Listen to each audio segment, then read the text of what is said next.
For years, he was a TV and radio superstar and a friend of the rich and famous.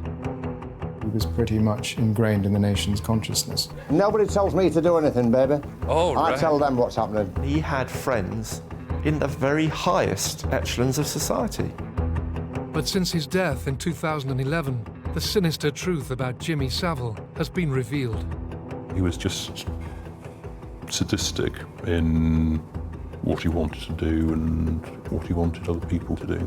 Jimmy Savile, once one of the nation's favourite stars, adored by millions of TV viewers, is now regarded as one of the country's most prolific sex offenders. His preying on young victims and just how he was allowed to carry on abusing children for decades are crimes that shook Britain.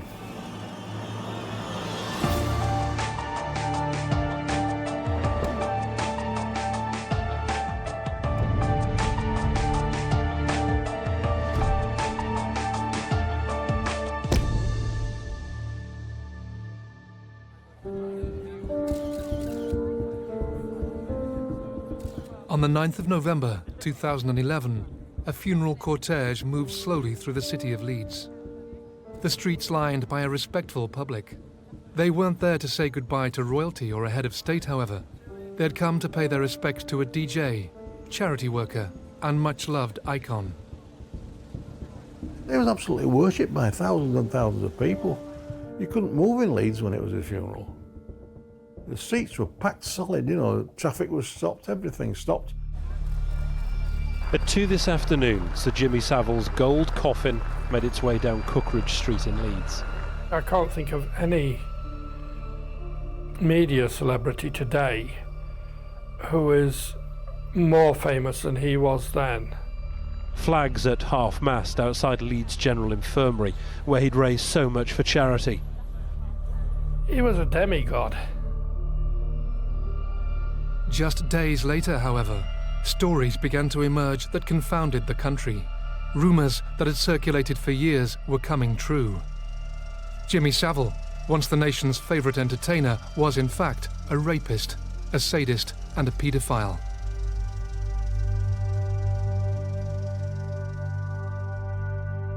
Jimmy Savile was born in Leeds on the 31st of October 1926. As a young man, he worked as a coal miner before an injury forced him to change career. He became an entertainer and began running several nightclubs in the north of England. It wasn't long before his reputation preceded him. When Jimmy Savile first came to Leeds, no one knew him, and after a month, everybody in Leeds knew him or have heard of him because of the outlandish things that he used to do. The way he dressed, the way he did his hair, for instance, you know, just to get himself noticed. You know, if he came to our house, there'd obviously be I'd say a couple of dozen. It could be a couple of hundred people all outside the house and round his car. And, you know, so you'd obviously walk down with a big chest and your head held high, you know, saying, oh, is that my uncle, sort of thing. We never went out saying, we've got a famous uncle called Jimmy Savile or all like that. He was just Uncle Jimmy and that was it, really. He was a well-known figure in the north of England. He was a sort of an amateur disc jockey who hadn't really broken into television yet. And he introduced dancing to records, which had never happened before. He started for younger people on a lunchtime, just dancing to records, and it really took off. Jimmy Savile began working at the Locarno nightclub in Leeds in the late 1950s. Dennis Lemon was employed by the club and became Savile's unofficial minder. He tried to give himself this reputation of a tough guy in a restaurant, all this, that and other, and I think he was as soft as anything. He just wanted somebody at his shoulders in case somebody did take a swing. Even as his showbiz career was taking off, Jimmy Savile began to be dogged by accusations. When I was talking to the assistant manager one night, and Jimmy came through the door, and evening Jimmy, you know, and just walked straight past us.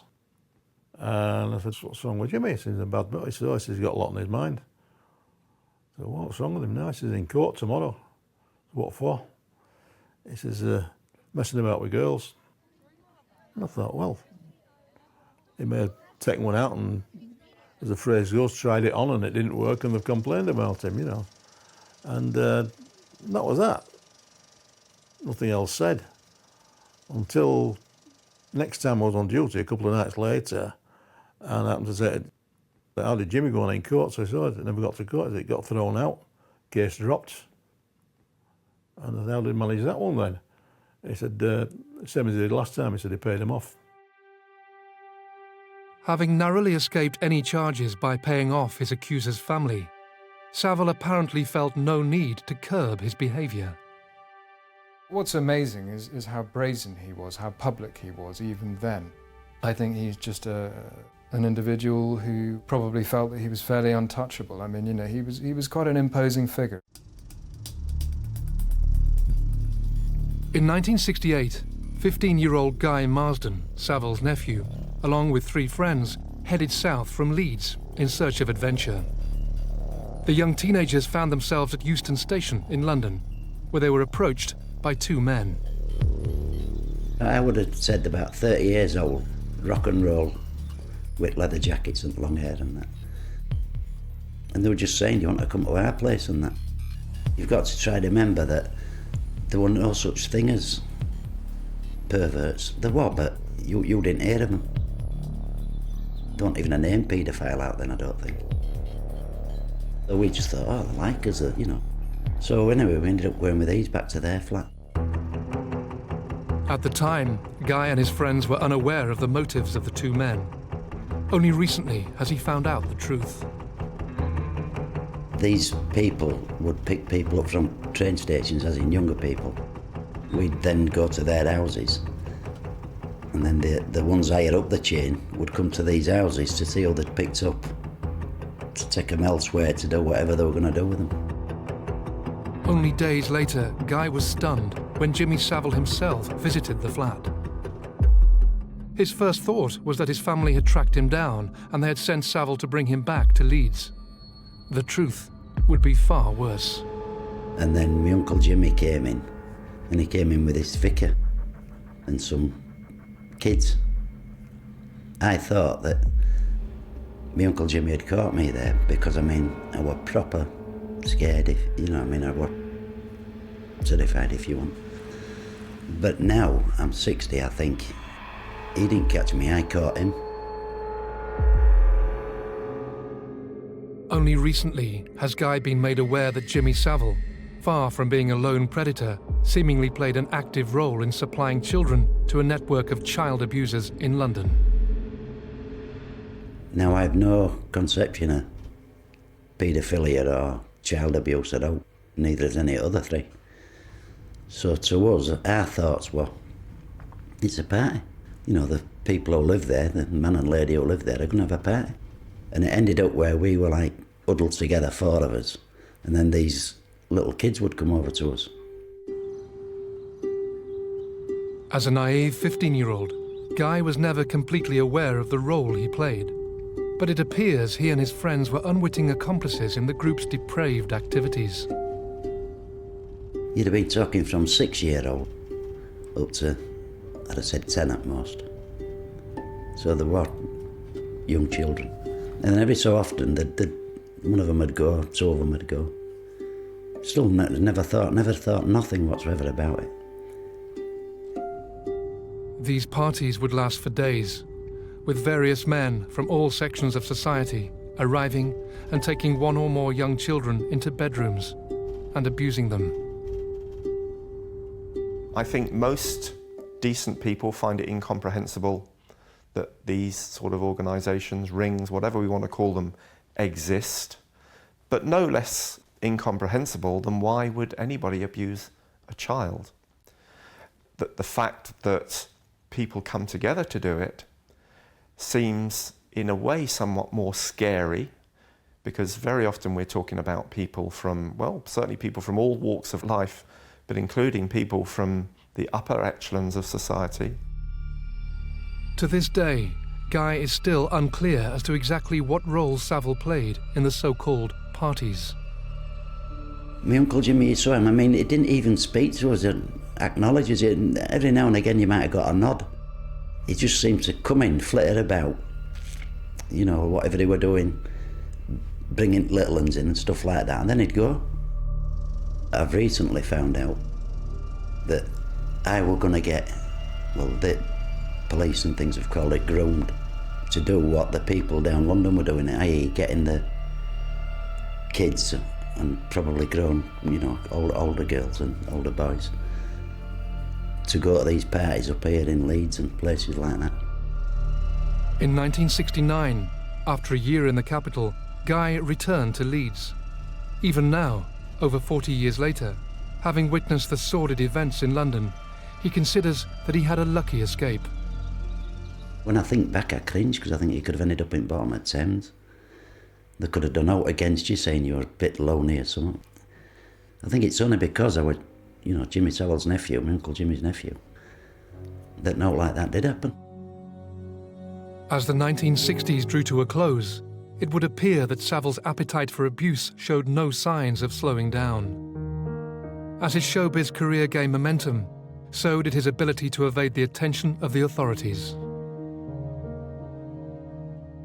Had a huge amount of power. In everything in life, he used it to get his own advantage.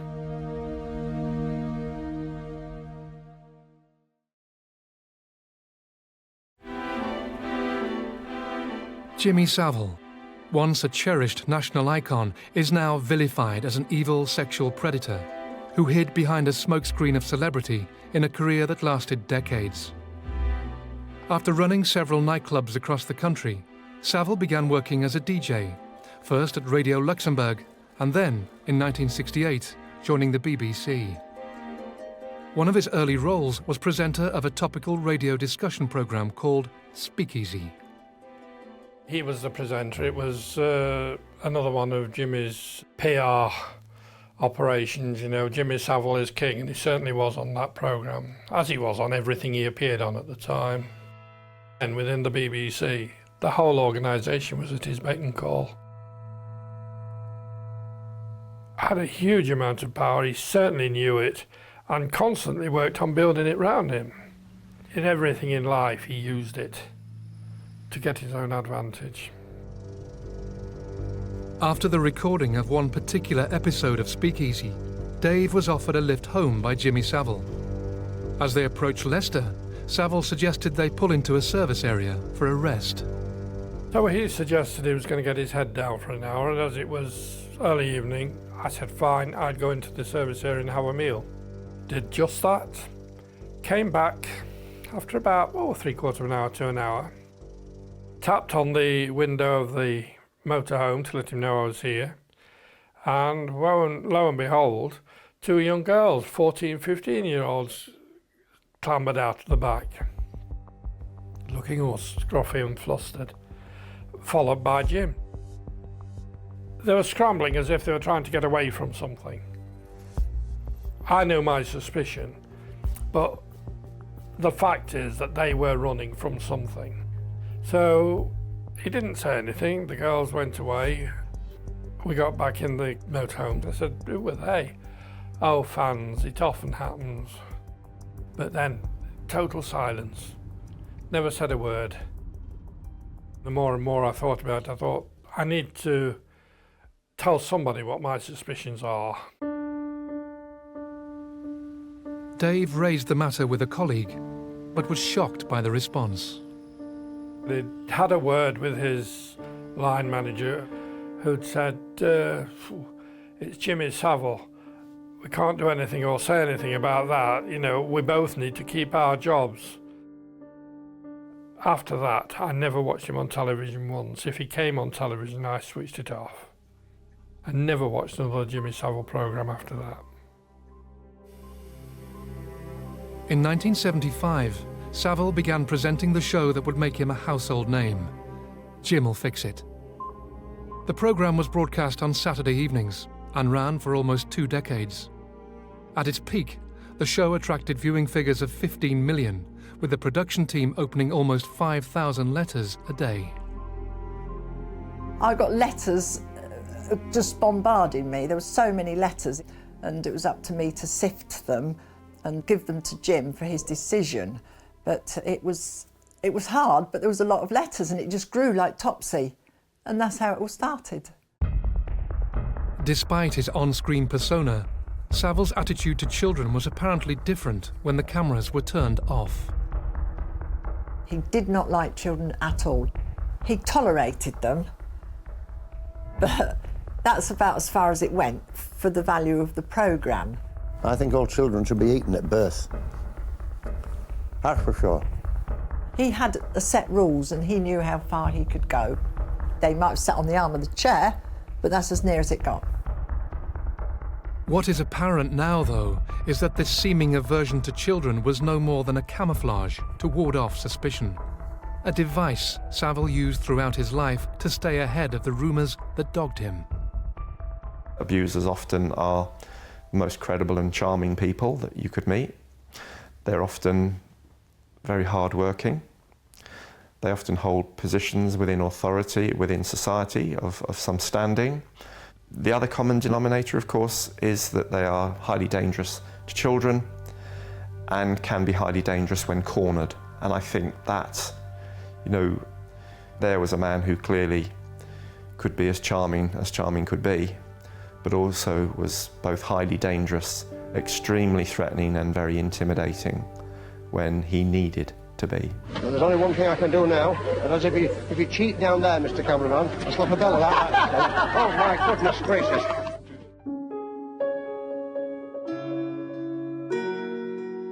As well as his TV and radio career, Savile was renowned for his charity work, raising millions of pounds for several charities, including the Leeds General Infirmary and Stoke Mandeville National Spinal Injury Centre. Jim, because he was Jim, liked high-profile things. Stoke Mandeville was very high-profile. It was world famous for its treatment of the paralysed. Leeds General Infirmary was a big teaching hospital. So he generated to things that had quite a high publicity value. And as a result, he benefited, but so did the hospitals.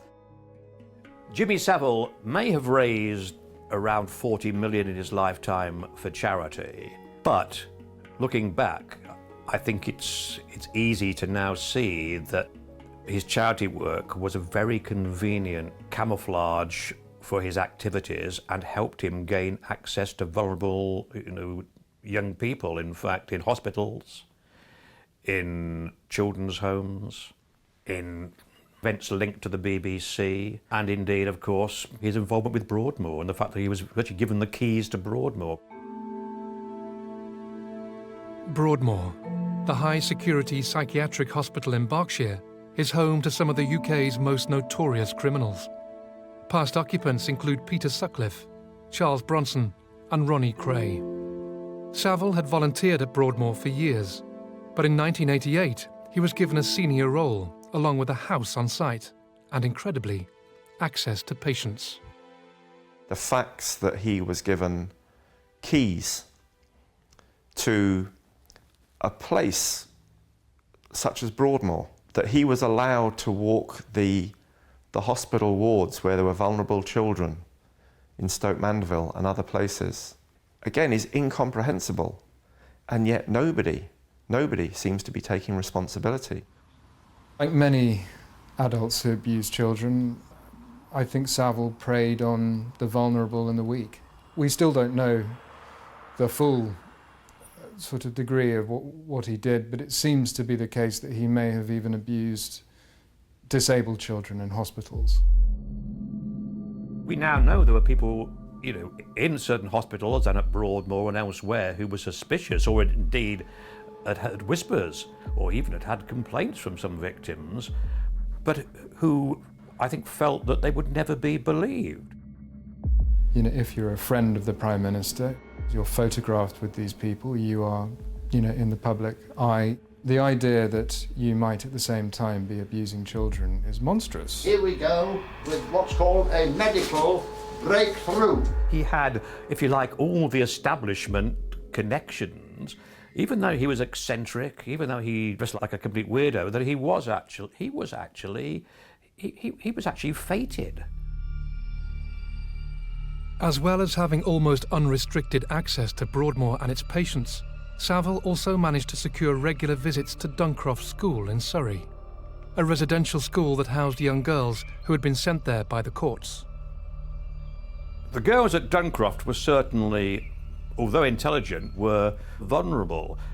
But Savile, I think, also worked on the principle that the mixture of his fame and the fact that he was treating them to things like trips to the BBC or trips out in his Rolls Royce, that this was, if you like, a thrill that that they wouldn't get from their normal lives in effect in an institution.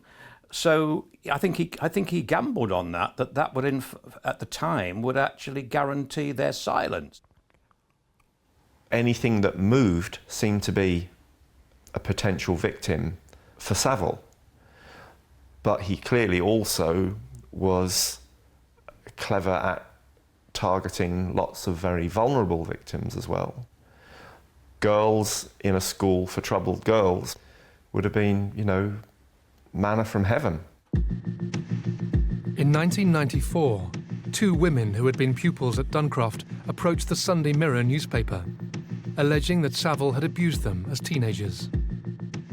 They weren't looking for money. They merely wanted to see Savile exposed because they thought he was a hypocrite, and find it hard to believe that he was almost deified in some circles, and that he was so well in with very prominent, eminent people. Although the paper was keen to run the story, the 2 women were understandably wary of the costly and emotionally intrusive libel case that would inevitably follow. They decided not to proceed. Once again, Savile's power and reputation had served him well.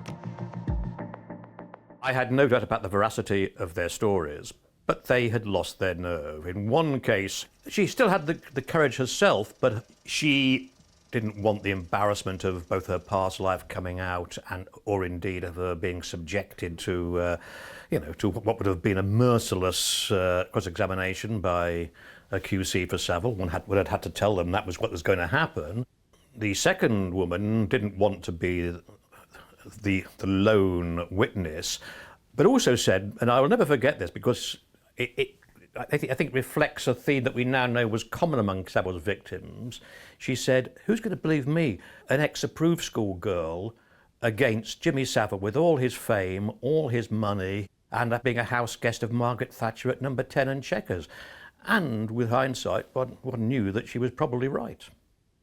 Although we didn't run the story, some weeks later, I had a phone call from a QC, George Carman, at the time, the most famous libel QC in Britain. George Carman, QC, was one of the country's leading barristers, acting for both celebrities and national newspapers. To the best of his family's knowledge, he had never formally represented Jimmy Savile. My father spoke to Paul Carnew. He was then editor of the Sunday Mirror, and my father had worked with him in terms of giving defamation advice in 5 or 6 different cases, I think. So he knew him reasonably well, and they'd also socialised a bit. So he phoned him on the pretext of talking about something to do with a libel action with reference to the Mirror. And my understanding from Paul is that at the end of the conversation, my father, apropos of nothing, suddenly introduced an observation saying Jimmy Savile's very grateful that you didn't publish that story about Duncroft, and Paul was astonished. I was, for a second, I think, taken aback that George Carman knew about it. So my reaction, to George was, "Well, how do you know about it, George? You can only know because Savile's spoken to you." And he sort of gave a rather affirmative sort of chuckle. And my response was, well, George, even though we couldn't prove the story because the 2 women involved lost their nerve, I actually believe them. And George Carman paused and chuckled again and said, "Paul, I suspect you may well be right." I can quite understand he was astonished because, as far as he was concerned, only 3 people in the world knew about that story apart from the 2 girls. That was himself, the legal advisor, and the journalist who wrote the story. So the fact that my father knew about it, and therefore Savile knew about it, and that my father introduced it in conversation in this way, he found deeply surprising. as indeed do I. He had friends in the very highest echelons of society. Princess Diana and him were friends. Nobody messed with Jimmy Savile because he had connections that were unique, if you like, to somebody in his position. It was like he was the puppet master controlling everything that was going on. By the end of the 1990s, after a glittering career, Savile's showbiz star was fading. And whilst his TV appearances grew less frequent, his near-constant charity work earned him a knighthood. His armour of respectability was complete. It would be over 20 years later until the full, horrifying truth emerged. He enjoyed seeing pain inflicted and humiliation, I suppose. Jimmy Savile was a national icon until his death in 2011. He is now regarded as a wicked, predatory sex offender who used his connections and reputation to deflect any allegations of wrongdoing. However, the public persona of Savile, the entertainer and showman, was at odds with how people actually viewed him when the cameras were turned off. Savile had long been regarded as a pretty suspicious figure by a lot of people in journalism, in Fleet Street, at the BBC. One, I'm very boring. I don't do drugs, I don't do underage sex, I don't do any of them things that they print in papers today.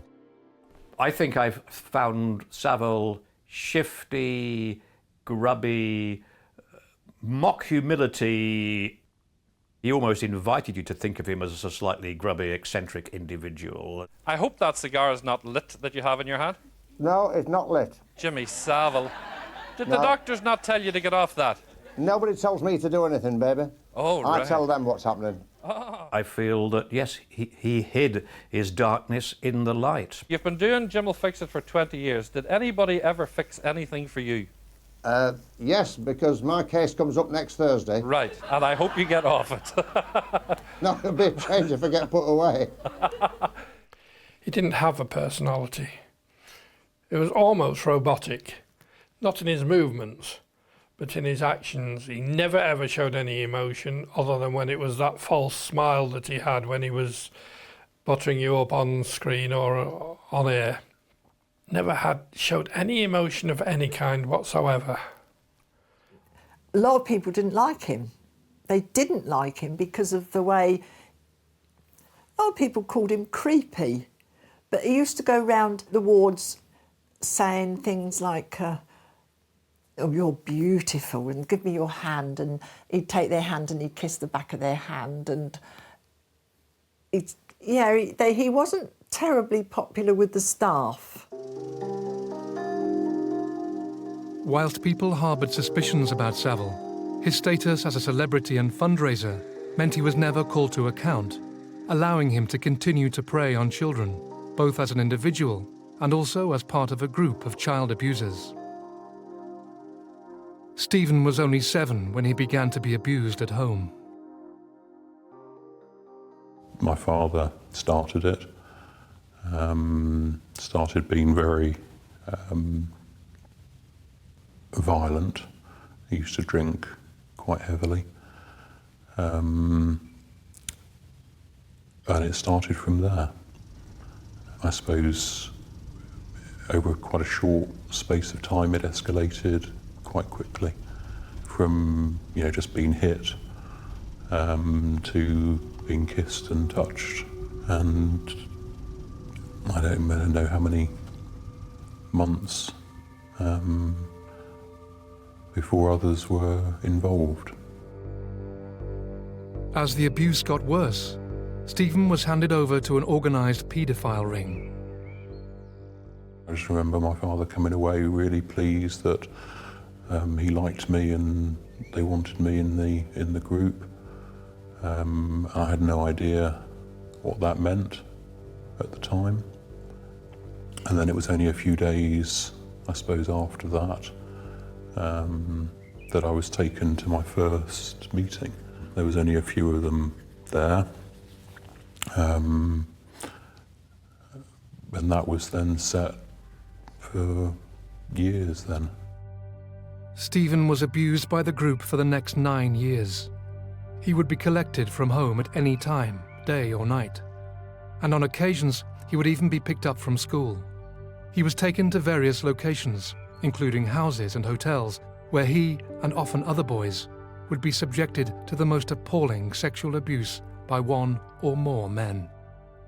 Nobody questioned it, and sometimes it was during the day or the evening or at night or weekends. That was just part of life, really. And nobody said anything. Not a word. Strange, because they never said, don't tell. You hear people say, oh yeah, we were told not to tell. Nobody ever actually said that. But it was made very clear that if you broke the rules, or if you went against the group, you would just disappear. And no one would care. They had their rules, and you had to follow their rules without question. No crying, and not being unconscious. They didn't like it if you passed out. No passing out. And that was it. That was the rules you had to follow. And were pretty much broken quite regularly.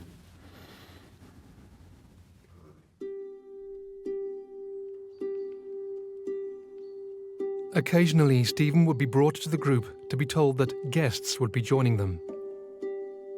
On more than one occasion, the guests would include Jimmy Savile. You didn't always know beforehand. Sometimes we were told as we were, as I'd been taken to wherever it happened to be, that there'd be a guest coming that evening or that day or whenever it was, but not always. No names were ever used, just didn't use names at all. And yeah, he came probably a couple of times a year over several years, just odd occasions. There was nothing different about the event, it just that there was somebody different there. Did Savile abuse you directly? Yes. Yeah. He was just sadistic in what he wanted to do and what he wanted other people to do. Yeah, just evil, and enjoyed seeing pain inflicted and humiliation, I suppose. It was hard to comprehend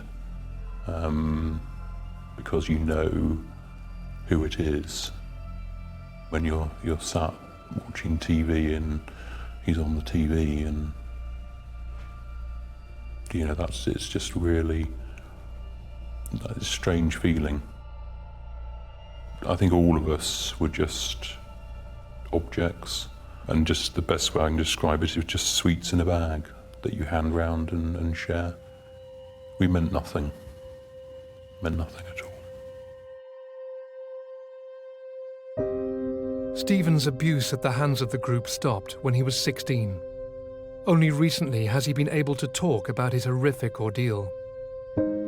Following the Savile revelations, he reported his abuse to the police. It's a scary prospect. It's probably more comfortable to not believe things sometimes than to confront them. But we know that organised crime of this kind exists. And again, we need the police, the authorities, to have more resources in order to break them and to establish that the abuse of children in any form and by any perpetrator, organised or disorganised, is never ever acceptable. I believe that as more survivors speak out, and many of us are, the authorities will be compelled to act. It might be a long battle, but I think it is more than a battle. I think it's a war that we're in, and it's a war to protect our children. Tragically for victims like Stephen, Savile's position as showbiz royalty as well as his charity fundraising, once again ensured the rumours and gossip about his behaviour remained exactly that. It would only be after Savile had died that the shocking nature of his crimes would be laid bare. It was good while it lasted, reads Jimmy Savile's headstone. The same can now be said of his reputation. Jimmy Savile is now regarded as one of the most prolific sex offenders this country has ever seen. His reign of depravity lasted from the 1950s until his death in 2011. Throughout his life, he convinced most people he was nothing but an eccentric. But in 2009, allegations of abuse at Duncroft School forced the police into action. Savile was interviewed under caution at his office at Stoke Mandeville Hospital. When the police are investigating somebody about a serious crime, and this is a very serious crime, the suspect would generally, surely, always be taken to a police station where they would be interviewed under caution. So that made it unusual immediately, and again, probably emphasised that the person in control of that interview was Jimmy Savile. It was not the police. From what's coming out in the press, and most recently the transcript of his interview with Surrey Police, the tone of the interview is one of almost, I'm sorry I've got to ask you this again, but you know, we've had these allegations made to us, which is not really a very confident way of putting an allegation to get a structured response. As well as his obvious denials of any wrongdoing, were the undercurrent of threats and intimidation within the interview. I mean, he virtually said that he would have them in the courts if they messed with him. The authorities decided that given the lack of evidence, any pursuit of Savile was futile, and the charges were dropped. One of the last chances to bring one of Britain's most prolific child abusers to justice was lost. Jimmy Savile died in October 2011. Even after his death, a veil of secrecy covered the truth about his activities. In mid-December 2011, I got a call from a BBC contact of mine who told me that there were various people working at the BBC who were unhappy about the fact that a Newsnight investigation into Savile had been axed in what were described to me as mysterious circumstances. So I did some digging over a period of about a week, and I discovered that indeed there had been a BBC Newsnight investigation into Savile, and it had been axed.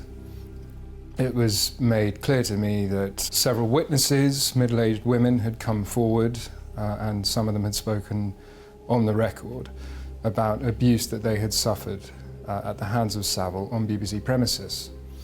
So I put this to the BBC press office about 3 or 4 days before Christmas 2011. It took them 24 hours, but they did confirm that they had conducted this investigation. They told me it had been dropped for editorial reasons. I therefore had confirmation that the investigation had taken place. I knew what its contents were, and I tried to sell that story to 7 national newspapers over the next 2 weeks. Despite the robust evidence backing up the allegations, not a single newspaper decided to run the story. An executive from one very well-known newspaper told me that, in fact, his editor had also heard stories about Savile, but decided that because he'd only been dead for about 2 months by this point, it would be in bad taste to run the story. The doors closed, really, and the story was sort of no interest to any of them, which amazed me. I suddenly remembered that there was one person who not only might have had some knowledge of Savile as an individual, but who was sure to run the story because he has a reputation as a mischief maker. That person is Richard Ingrams, the editor of the Oldie magazine. He'd previously edited Private Eye for about 25 years. I rang Richard Ingrams, and within 30 seconds he said that he wanted to take the story, and he did indeed publish the allegations in full in the February 2012 issue of the Oldie. The Oldie article was the first occasion when any of the allegations against Savile were published in full. On the 4th of October 2012, ITV broadcast Exposure, the Other Side of Jimmy Savile. For the first time, the whole country was aware of the allegations against the disgraced star. I think everybody in Leeds watched it. And, it's not very nice to, somebody that you liked and trusted, being such a character. I suppose my feelings were one of smugness, self-satisfaction, there you are, I told you so, disappointment that it had taken so long, disappointment that the guy had died so he couldn't face justice, but happy that it had come out. The day after Exposure was broadcast, the Metropolitan Police launched Operation U-Tree, looking into the actions of Jimmy Savile, as well as numerous other allegations of historic sexual abuse. The Metropolitan Police and the NSPCC painted a picture of abuse on an almost industrial scale. Over 450 individuals have since come forward to allege that Savile abused them. Most were under 18 when the offences took place. It doesn't matter how much money you raise for charity. If you are at the same time abusing children, abusing disabled people, robbing them of their dignity, robbing them of their childhood, making them incredibly unhappy, you can only be a bad person and your legacy will always be poisonous. I think the Jimmy Savile outrage undoubtedly has a legacy. I mean, it has the legacy that, if you like, the can of worms is opened. The extent of abuse within society now is beginning to be accepted. Jimmy Savile was one offender. He doubtless abused thousands of people during the course of his lifetime. But we know that there are many millions of other people in this country who have suffered abuse at the hands of all sorts of other people. And the legacy that should follow such an outrage is that we don't allow this to be swept under the carpet any longer. I think it's helped alert the British public to the scale of child abuse, not just involving celebrities, but involving other corrupters and destroyers of young lives. I think that it probably means that the prosecuting authorities and the police now take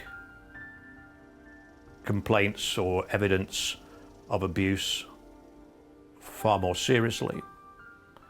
The police have been fantastic, because that was a nerve-wracking experience. And positives, I suppose, for my own life, because I'm now much more grounded with it, I suppose. I know what triggers me, I know what doesn't. It's easier to live with now. And hopefully that's going to enable me to get another relationship at some point.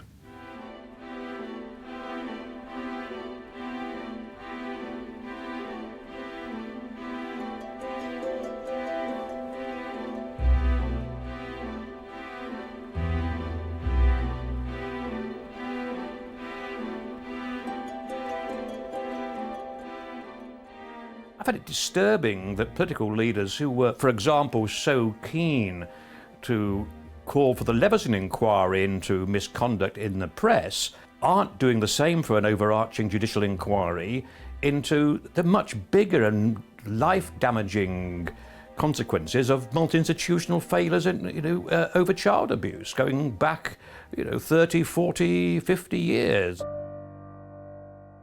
In October 2012, the elaborate headstone that marked Savile's final resting place in the North Yorkshire cemetery where he was buried was torn down. He now lies in an unmarked grave. The staggering scale of Savile's abuse continues to grow, and questions still remain about how he was able to prey on young, vulnerable children for over 50 years. I think that is a reflection of how society views the crimes, that they'd rather they didn't think about them. And, oh, Jimmy was that way. Well, Jimmy was a rapist and a child abuser. That's established beyond doubt. Lots of people knew. Nobody did anything about it. That's the real outrage.